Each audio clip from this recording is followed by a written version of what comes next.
कैसे हैं? I hope आप सभी अच्छे होंगे। आप सभी को स्वागत है फिर से अपने YouTube चैनल आर के स्टडी में। और आज की क्लास में हम सभी फिर से करने वाले हैं प्रश्नावली 5.3 को। तो देखिए आज की वीडियो में हम सभी करने वाले हैं प्रश्न संख्या 5 को। देखिए कितना शानदार से देखिए कह रहा है कि निम्नलिखित संख्या में से प्रत्येक के लिए वह सबसे छोटी पूर्ण संख्या ज्ञात कीजिए जिसे, देखिए ध्यान दीजिए, फिर से पढ़ लेते हैं। कह रहा है ये 5वें नंबर प्रश्न प्यारे साथी कह के आ रहा है, कह रहा है कि निम्नलिखित संख्या में प्रत्येक के लिए वह सबसे छोटी पूर्ण संख्या ज्ञात कीजिए जिसे इस संख्या को गुना करने पर यह एक पूर्ण वर्ग संख्या बन जाए। इस पूर्ण वर्ग संख्या का वर्गमूल भी ज्ञात कीजिए। समझिएगा क्वेश्चन कह क्या रहा है। यहाँ पे जो पहले नंबर क्वेश्चन बाबू कह रहा है कि 252 का कह रहा है कि आप इसको अभाज्य गुणनखंड करिए। यानी आपसे बोला जा रहा है कि इस नंबर में कितना से मल्टीप्लाई किया जाए कि यह एक पूर्ण वर्ग संख्या बन जाएगी। जब पूर्ण वर्ग संख्या बन जाएगी तब जाके उसे आपको वर्गमूल भी ज्ञात कर लेना है। तो चलिए ऐसे प्रश्न को हम लोग सॉल्व कैसे करेंगे। तो पहले प्रश्न आप लोग देख लीजिएगा। पहले प्रश्न इस संख्या का यानी 5वें नंबर का पहला प्रश्न कर रहा है 252 में हम कितना मल्टीप्लाई करेंगे कि यह एक पूर्ण वर्ग संख्या बन जाएगी। तो प्यारे भाई सबसे पहले अगर इस टाइप का प्रश्न अगर आपसे पूछता है तो पहला काम आपको करना क्या है कि सबसे पहले इसका अभाज्य गुणनखंड कर लीजिए। ठीक है, तो देखिएगा अगर हम एक यहाँ पे ध्यान देंगे, अगर हम इसका यानी कि 252 का अभाज्य गुणनखंड करते तो क्या रहा देखिएगा। तो 2 से करेंगे 2 एकम 2, 2 दूना 4, 2 छक 12। फिर यहाँ पे 2 से लगाएंगे तो 2 छक 12, 2 तेईस 6, ये इतना बार में कट जाएगा। उसके बाद हम 3 से लगाएंगे, कितना से लगाएंगे 3 से लगाएंगे तो कट जाएगा 3 दूना 6 और 3 एकम 3। फिर 3 से लगाएंगे 3 सते 21। ठीक है, उसके बाद फिर यहाँ पे 7 से लगाएंगे 7 1 जा 7। ये यानी कि 252 का अगर फैक्टर तोड़ते हैं तो कितना आ रहा है। तो यहाँ पे ध्यान दीजिएगा, यहाँ पे आपका आ रहा है 2 गुने 2 गुने 3 गुने 3 गुने 7 गुने। आपको पता है कि इसमें जोड़ा कितना कितना का लगता है, 2 का जोड़ा लगता है। तो इसमें 2 का जोड़ा लगा देंगे तो यहाँ पे 2 का जोड़ा लग गया, फिर यहाँ पे 2 का जोड़ा लग गया। लेकिन बाबू यहाँ पे 7 सिंगल बच गया, यानी 7 का जोड़ा लग ही नहीं रहा। तो अब यहाँ पे हमको समझ में आ गया कि अगर इस संख्या में 7 से मल्टीप्लाई कर दिया जाए तो यह पूर्ण वर्ग संख्या बन जाएगी। तो चलिए एक लाइन हम लोग लिखेंगे। क्या लिखेंगे? लिखना क्या है, लिखना है इसलिए 252 को पूर्ण वर्ग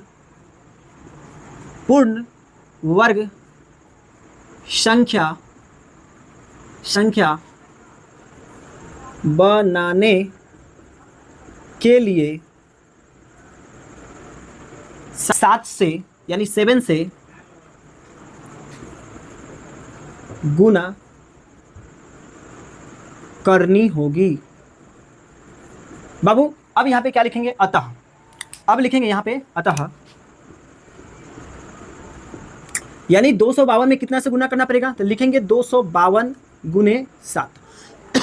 ठीक है, तो अब इसका गुना करके लिख दीजिएगा। 7 दूना 14 के 4 हाथ में हासिल 1, 7 पचे 35, अब 35 एक 36 के 6 हाथ में हासिल 3, 7 दूना 14 और 14 3 कितना हो जाएगा प्यारे साथी? तो यहाँ पे हो जाएगा 17, यानी कि 1764 हो गया। अब इसका हमको क्या ज्ञात करना है? तो वर्गमूल भी ज्ञात करना है। तो चलिए इसका वर्गमूल भी हम लोग ज्ञात कर लेंगे। तो यहाँ पे लिखेंगे 1764 का वर्गमूल ज्ञात करने के लिए इसका फैक्टर तोड़ते तो फैक्टर क्या आ सकता है? तो लिख सकते हैं 2 गुने 2 गुने 3 गुने 3 गुने 7 गुने 7। यानी जब आप 1764 का फैक्टर यानी कि अभाज्य गुणनखंड तोड़ेंगे तो यहाँ पे इसका यह गुणनखंड आने वाली है। तो अब यहाँ पे आपको पता है कि सर इसमें 2 का जोड़ा लगता है तो 2 का जोड़ा लगा देंगे। तो 2 का जोड़ा, फिर 2 का जोड़ा, फिर 2 का जोड़ा, फिर इसमें से 1 आ जाएगा, फिर इसमें से 1 आ जाएगा, फिर इसमें से 1 आ जाएगा। अब यहाँ पे गुना कर देंगे 3 दूना 6 और 6 के पहरा 7वां पढ़ देंगे तो कितना हो जाएगा? तो 7 छक 42 हो जाएगा। कितना हो जाएगा? 7 छक 42 हो जाएगा। तो ये लीजिए प्यारे साथी, यहाँ पे पहले नंबर सवाल हम लोग इस तरीके से बना सकते हैं। एक बार आइए हम आपको फिर से समझाने की कोशिश करते हैं। यहाँ पे 252 यानी कि कह रहा है कि निम्नलिखित संख्या में प्रत्येक के लिए वह सबसे छोटी पूर्ण संख्या ज्ञात कीजिए जो कि एक पूर्ण वर्ग बन जाए। यानी कहने का मतलब क्या है कि इसको आपको वैसे संख्या को ढूंढना है जिसको मल्टीप्लाई करने पर यह एक पूर्ण वर्ग संख्या बन जाएगी। तो इस प्रश्न को सॉल्व करने के लिए आपको क्या करना पड़ेगा? सबसे पहले इसका हम लोग अभाज्य गुणनखंड तोड़ लिए। अभाज्य गुणनखंड तोड़ने के बाद हमने देखा कि किसका किसका पेयर बन रहा है और किसका पेयर नहीं बना है। तो जिस संख्या का नहीं पेयर बनता है उसी संख्या को इसमें गुना करते हैं तो वह एक पूर्ण वर्ग संख्या बन जाती है। तो देखिएगा लिखना है इसलिए 252 को पूर्ण वर्ग संख्या बनाने के लिए 7 से गुना करनी होगी। ठीक है, जब हम 252 में 7 से गुना कर दिए तो 1764 आ गया। जब हम 1700, अब कह रहा है कि जो संख्या पूर्ण वर्ग प्राप्त हो जाएगी उस संख्या का वर्गमूल भी ज्ञात करना है, तो हमने 1764 का वर्गमूल ज्ञात कर लिए। तो 1764 का जब वर्गमूल ज्ञात करते हैं तो यहाँ पे आंसर आ जाती है 42 यानी कि 42। यही आपका पहला क्वेश्चन का आंसर होने वाला है। आई होप आप सभी को बहुत ही शानदार तरीके से समझ में आ गया होगा। तो आइए दूसरे सवाल को भी हम आपको करके दिखाते हैं। तो दूसरे नंबर सवाल देखेंगे। दूसरे नंबर सवाल बोल रहा है 180। अब आपसे पूछा कि 180 में क्या गुना किया जाए कि यह एक पूर्ण वर्ग संख्या बन जाएगी। तो सबसे पहले इसका हम लोग क्या करेंगे, अभाज्य गुणनखंड कर लेंगे। तो चलिए, तो हम इसका करते हैं अभाज्य गुणनखंड। तो 180 का अभाज्य गुणनखंड करेंगे, 2 से लगाएंगे तो 90 बार में कटेगा, फिर 2 से लगाएंगे तो 45 बार में कटेगा। अब उसके बाद प्यारे भाई 3 से लगाएंगे तो 3 एकम 3, 3 बजे 15 यानी 15 बार में कटेगा। फिर 3 से लगाएंगे तो कितने बार में कटेगा, 5 बार में कटेगा। फिर 5 से लगाएंगे, 5 एकम 5 बार में कटेगा। ठीक है, चलिए अब यहाँ पे हम लोग लिखेंगे, यहाँ पे 180 का जब अभाज्य गुणनखंड करते तो क्या आ रहा है, तो 2 गुने 2 गुने 3 गुने 3 गुने 5। ठीक है, अब यहाँ पे देखना कि किसका किसका जोड़ा लगा और किसका किसका जोड़ा नहीं लगा। तो यहाँ पे 2 का जोड़ा लगा, फिर 3 का जोड़ा लगा, लेकिन 5 का जोड़ा नहीं लगा। तो अब यहाँ पे स्पष्ट हो चुका है कि 180 में अगर 5 से मल्टीप्लाई करते हैं तो यह एक पूर्ण वर्ग संख्या बन जाएगी। ठीक है, तो यहाँ पे लिख देना है, यहाँ पे लिखना है, इसलिए 180 में 180 को लिखेंगे, 180 को पूर्ण वर्ग संख्या बनाने के लिए कितना से गुना करना पड़ेगा, 5 से गुना करनी होगी। समझ में आया? यानी 180 का सबसे पहले हम लोग पेयर तोड़े तो हमको पता चल गया कि इसमें किसकी कमी हो रही है, तो 1 और 5 की कमी हो रही है।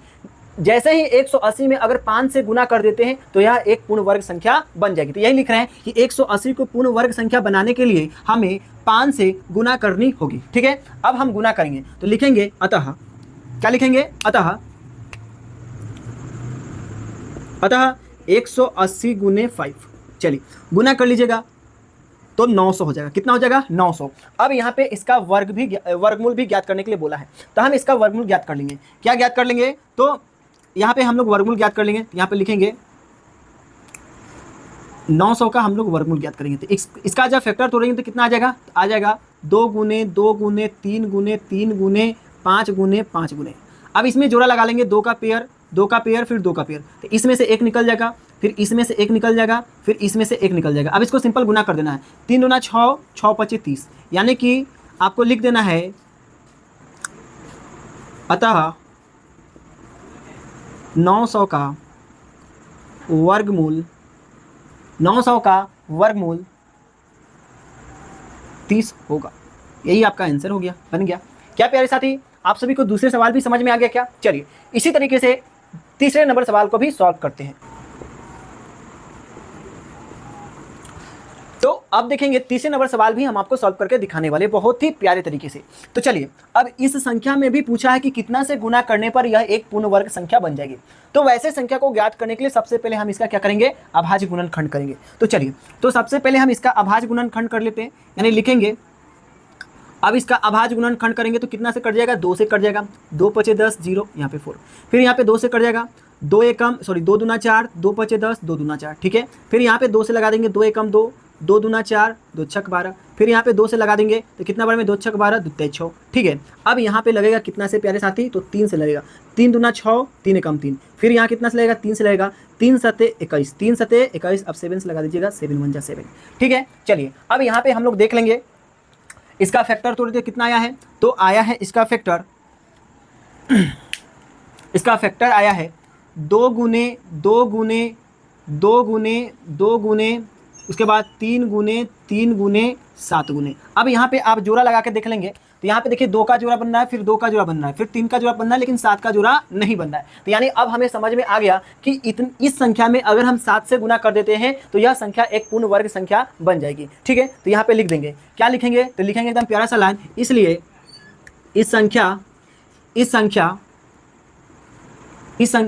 को पूर्ण वर्ग, इस नंबर को पूर्ण वर्ग संख्या बनाने के लिए के लिए कितना से गुना करना पड़ेगा? तो 7 से गुना करनी होगी। क्या करनी होगी? गुना करनी होगी या करना होगा। प्यारे साथी, आपको समझ में आया क्या? चलिए, तो अब इस नंबर में हम लोग 7 से मल्टीप्लाई कर देंगे। तो लिखेंगे अतः गुना करेंगे 7 से। तो यहाँ पे 7 से गुना करते हैं तो 8 सत्ते 56 के 6, ठीक है। और यहाँ पे गुना करेंगे तो 5, उसके बाद सब में ध्यान देंगे, यहाँ पे लिख देंगे 8 सत्ते 56 के 6, हाथ में हासिल 5, यहाँ पे हो जाएगा फिर हासिल 5, उसके बाद कितना हो जाएगा 0 7। यानी अगर आप इस संख्या में 7 से मल्टीप्लाई करते हैं तो आपके पास इतना आने वाला है। अब इस नंबर को आपको क्या ज्ञात करना है? वर्गमूल ज्ञात कर लेना है। तो चलिए हम लिख देंगे इस संख्या का वर्गमूल कैसे ज्ञात करेंगे। तो एकदम शानदार तरीके से वर्गमूल ज्ञात कर लेंगे। तो चलिए कैसे ज्ञात करते हैं, देखिएगा ध्यान से। तो इस संख्या का हम लोग अब वर्गमूल निकालेंगे। तो लिखेंगे इसलिए का वर्गमूल। अब इस संख्या का हम वर्गमूल ज्ञात करेंगे। तो वर्गमूल ज्ञात करने के लिए सबसे पहले क्या करते हैं, इसका हम लोग फैक्टर तोड़ लेंगे। तो तोड़ेंगे तो क्या आ जाएगा? 2 गुने 2 गुने 2 गुने 2 गुने 3 गुने 3 गुने 7 गुने 7। अगर आप इस नंबर को गुणनखंड करते हैं तो इस प्रकार से आप फैक्टर तोड़ लीजिएगा, ठीक है। अब चले यहाँ पे हम लोग इसका पेयर बनाएंगे, यानी जोड़ा बनाएंगे। तो 2 जोड़ा बनेगा तो इसमें से 1 नंबर आ जाएगा, फिर इस दो जोड़ा में से 1 नंबर आ जाएगा, फिर इसमें से 1 नंबर आ जाएगा, फिर इसमें से 1 नंबर आ जाएगा, ठीक है। चलिए गुना करते हैं। तो 2 दूना 4, 4 ते 12, 12 सते 84। तो अब हम कह सकते हैं कि इस नंबर का वर्गमूल कितना आएगा? 84, ठीक है। तो यही हमारा आंसर हो गया। क्या प्यारे साथी, क्या यह प्रश्न आपके तीसरे नंबर सवाल भी आपको समझ में आ गया क्या? एक बार कमेंट करके बताएंगे। क्या आपको बहुत ही अच्छे तरीके से समझ में आ रही है क्या? तो चलिए अब हम लोग देख लेते हैं चौथे सवाल। अब चौथे नंबर सवाल हम लोग देखने वाले, ठीक है। तो देखिएगा चौथे नंबर सवाल भी बहुत ही शानदार है और आपको बहुत ही आसानी पूर्वक हम आपको समझाने की कोशिश करेंगे। तो ये लीजिए, ये नंबर है 2028, ठीक है। अब इस नंबर को आपसे पूछा है कि बताइए इस नंबर में कितना से मल्टीप्लाई यानी कितना से गुना करने पर यह एक पूर्ण वर्ग संख्या बन जाएगी। तो वही काम करना है। कौन से काम करना है? आपको इसका अभाज्य गुणनखंड तोड़ लेना है। तो चलिए इसका सबसे पहले हम लोग अभाज्य गुणनखंड तोड़ लेंगे। तो यहाँ पे लिखेंगे 2028, इसका हम लोग अभाज्य गुणनखंड तोड़ते तो 2 से करेंगे। 2 एकम 2 0, 2 एकम 2 2 चौका 8, ठीक है। उसके बाद फिर 2 से लगाएंगे तो 2 से कट जाएगा 2 पचे 10, ठीक है। अब उसके बाद 2 सत्ते 14, इतने बार में कटेगा। अब यह संख्या कितना से कटेगा दिमाग लगाना पड़ेगा ना। ये नंबर हम लोग 3 से डिवाइड लगा देंगे, ठीक है। तो यहाँ पे लग जाएगा 3 एकम 3, एक कैरी इधर जाएगा तो हो जाएगा 10, नहीं 2 जाएगा, ठीक है। तो 3 छक 18, 3 नवा 27, यानी 169 बार में कट जाएगा। 169 बार में क्या हो जाएगा? कट जाएगा। उसके बाद यह कितना से कटेगा? तो आपको पता होना चाहिए सर, यह 13 से कटेगा। कितना से कटेगा? 13 से। 13 से कितने बार में? 13 बार में कटेगा। फिर 13 एकम 13 बार में लगा देंगे। चलिए अब देखते हैं इसका पेयर, ठीक है। अब देख लेते हैं, यहाँ पे लिखेंगे 2 गुने 2 गुने 3 गुने 13 गुने 13, ठीक है। क्या आपको इतना बात समझ में आया क्या? अब यहाँ पे गौर करना है कि सर किसका किसका पेयर बना है और किसका किसका पेयर नहीं बना है। देखिएगा यहाँ पे 2 का पेयर बन रहा है, लेकिन 3 का पेयर नहीं बन रहा है, लेकिन 13 का पेयर बनना है। तो अब हमको समझ में आया कि इस नंबर में अगर 3 से मल्टीप्लाई यानी 3 से गुना कर देते हैं तो यह एक पूर्ण वर्ग संख्या बन जाएगी। तो हम यहाँ पे लिखेंगे इसलिए 2028 को पूर्ण वर्ग संख्या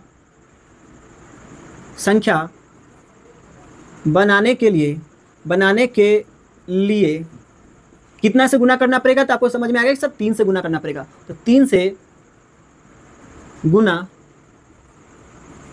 करना होगा। बात समझ में आया? यानी इस नंबर को पूर्ण वर्ग संख्या बनाने के लिए कितने से गुना करना पड़ेगा? तो आपको समझ में आएगा सर 3 से गुना करना पड़ेगा। तो चलिए लिख देते हैं। अब यहाँ पे लिख लेंगे तो अतः गुना करेंगे, अतः ये लीजिए इस संख्या को हम कितना से मल्टीप्लाई करने वाले? 3 से। चलिए तो 8 3 24 के 4, हाथ में हासिल 2, ठीक है। 2 तिहाई 6, 6 2 कितना हो जाएगा? 8 हो जाएगा। 0 के गुना 0 बार में, फिर 3 दूना 6। आपको जब भी अगर आप इसका मल्टीप्लाई करें तो कितना आ जाएगा? 6084 आ जाएगा। समझ में आया? अब इस नंबर को पूर्ण वर्ग संख्या यानी बन गया है। अब हम इसका ज्ञात करेंगे वर्गमूल। क्या ज्ञात करेंगे? वर्गमूल। तो चलिए हम इसका वर्गमूल ज्ञात कर लेते हैं। कैसे ज्ञात करें तो समझेंगे। तो चलिए, तो इसलिए इस संख्या का वर्गमूल ज्ञात कर लीजिएगा। 6084 का अगर फैक्टर तोड़ते तो कितना आ जाएगा? तो आपको याद रखना है 2 गुने 2 गुने 3 गुने 3 गुने 13 गुने 13, अगर इस नंबर का फैक्टर तोड़ते हैं तो यही नंबर आने वाली है। अब क्या करना है, इसमें से आपको जोड़ा लगाना है। तो जोड़ा लगाइएगा, इसमें से एक निकल जाएगा, फिर जोड़ा लगाएगा, इसमें से एक निकल जाएगा, फिर जोड़ा लगाएगा, इसमें से एक निकल जाएगा। समझ में आया? 13 13 लिखिएगा।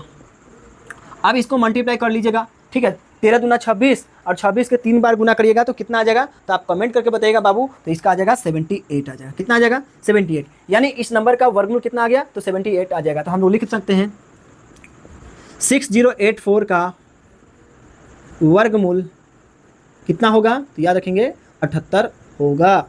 यही आपका आंसर होगा। क्या प्यारे साथी, क्या आपको चौथे नंबर सवाल भी आपको समझ में आ गया क्या? आ गया क्या? एक बार कमेंट कर देना अगर आप सभी को बहुत ही प्रॉपर तरीके से मैं समझा पा रहा हूँ, समझा पा रहे होंगे तो, ठीक है। बताइए, कमेंट करिए आप लोग फटाफट। और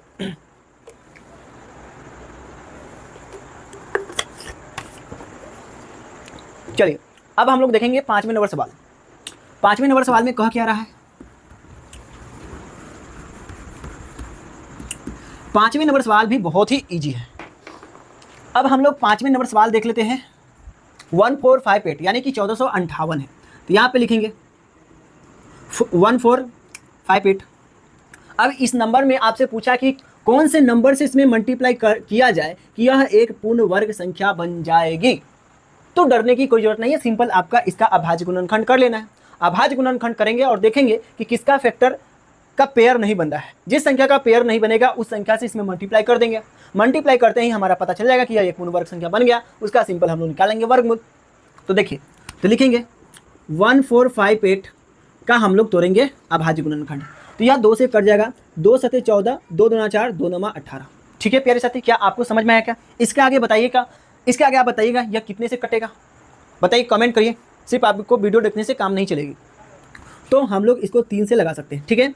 3 दूना 6, 1 मिनट, 3 दूना 6, एक इधर जाएगा तो कितने बार में कटेगा, तो 3 चौका 12, यानी कि 3 के पारा में 12 4 बार में आता है। फिर यहाँ पे 3 3 9, यानी कि 243 बार में कट जाएगी। अब बताइए यह कितने बार में कटेगा। तो यह फिर से 3 से कट जाएगा, ठीक है। 3 के पारा में 24 कितने बार में आता है, 8 बार में। 3 एकम 3। क्या इतना बात आपको समझ में आया क्या? चलिए, समझ में आ गया तो चलिए, बहुत अच्छा बात है। अब यहाँ पे फिर से हम 3 से लगा सकते हैं, ठीक है। 3 दूना 6, 3 दूना 6 इधर गया, 3 सत्ते 21, यानी कि यह 27 बार में कट जाएगा। फिर 3 से लगाएंगे, कितना, 3 27। फिर यहाँ पे 3 से लगाएंगे, 3 3 9। फिर यहाँ पे 3 से लगाएंगे, 3 एकम 3। क्या आपको समझ में आया बात? चलिए, अब यहाँ पे हम देखेंगे इसका फैक्टर। क्या तोड़ेंगे? फैक्टर। देखते हैं 1458 का जो अभाज्य गुणनखंड की है किसका जोड़ा नहीं लग रहा। तो लिखेंगे 2 गुने 3 गुने 2 गुने 3 गुने 3 गुने 3 गुने 3 की संख्या कितना, 1 2 3 4 5 6। तो 1 2 3 4 5 6। अब देखेंगे किसका किसका पेयर नहीं बन रहा है, यानी जोड़ा नहीं लग रहा है। तो पहले नंबर तो सर 2 का ही जोड़ा नहीं लगा, लेकिन 3 का लगा, 3 का लगा, 3 का लगा। तो अब हमको समझ में आया कि 1458 में कितना से गुना करेंगे, 2 से गुना करेंगे तो यह एक पूर्ण वर्ग संख्या बन जाएगी। तो लिखेंगे इसलिए 1458 को पूर्ण वर्ग संख्या बनाने के लिए कितना से गुना करना पड़ेगा, तो 2 से। तो लिखेंगे 2 से गुना करना होगा। क्या बात समझ में आया? चलिए, तो लिख देंगे अतः गुना करेंगे ना, 1458 में कितना से मल्टीप्लाई करेंगे, 2 से करेंगे। 2 से गुना कर लेंगे तो 8 दूना 16 के 6 हो जाएगा, 5 दूना 10 1 11 का 1 हो जाएगा, ठीक है। और 4 दूना 8 1 9 हो जाएगा, और 2 का 2। यानी बाबू अगर आप 1458 में 2 से मल्टीप्लाई करते हैं तो 2916 हो जाएगा। 2900 कितना हो जाएगा, 16 हो जाएगा। चलिए, अब इसके आगे हम लोग क्या करेंगे, इसका वर्गमूल ज्ञात कर लेंगे। तो इसका वर्गमूल ज्ञात कैसे करेंगे, चलेगा, यह एक पूर्ण वर्ग संख्या बन गया। अब इस नंबर का वर्गमूल ज्ञात कर लेंगे। तो चलिए, तो हम लोग लिखेंगे इसका फैक्टर अतः, चाहे यहाँ पे चलिए, तथा 2916 का अगर आप फैक्टर तोड़िएगा तो कितना बार में कटेगा। तो कह सकते हैं सर 2 गुने 2 गुने 3 गुने 3 गुने 3 गुने 3 गुने, यानी 2 2 4 6, ठीक है। अब यह इतने बार में कटेगा। अब देखना है कि इसमें किसका किसका फैक्टर बन रहा है। तो यहाँ पे लिखेंगे 2 का, 2 का, फिर 2 का, फिर 2 का। तो इसमें से एक निकल जाएगा, फिर इसमें से एक निकल जाएगा, फिर इसमें से एक निकल जाएगा, फिर इसमें से एक निकल जाएगा, ठीक है। 3 दूना 6, 36 18, 18 54, कितना आ जाएगा, 54 आ जाएगा। अब हम कह सकते हैं 2916 का वर्गमूल कितना आएगा, तो बोलेंगे इसलिए 2916 का वर्गमूल कितना होगा, तो 54 होगा। ये लीजिए, आपके 5वें नंबर प्रश्न का ये आपका आंसर हो गया। क्या इतना बाबू आप सभी को बात समझ में आया क्या? बताइए, क्या आपको इस तरीके से सवाल करने में मजा आ रही है क्या? और मेरे तरफ से आप सभी के लिए एक प्रश्न है 768। आप सभी इस प्रश्न को सॉल्व करके आप हमारे कमेंट सेक्शन में जरूर कमेंट करिएगा। अगर हमारे द्वारा पढ़ाया गया बात अगर आपको समझ में आई है तो जरूर कमेंट करिएगा। तो मिलते हैं इसी तरीके के वीडियो के साथ, तब तक बने रहिए हमारे यूट्यूब चैनल आर के स्टडी के साथ। तो मिलते हैं अगले वीडियो में। जय हिंद, जय भारत, भारत माता की जय।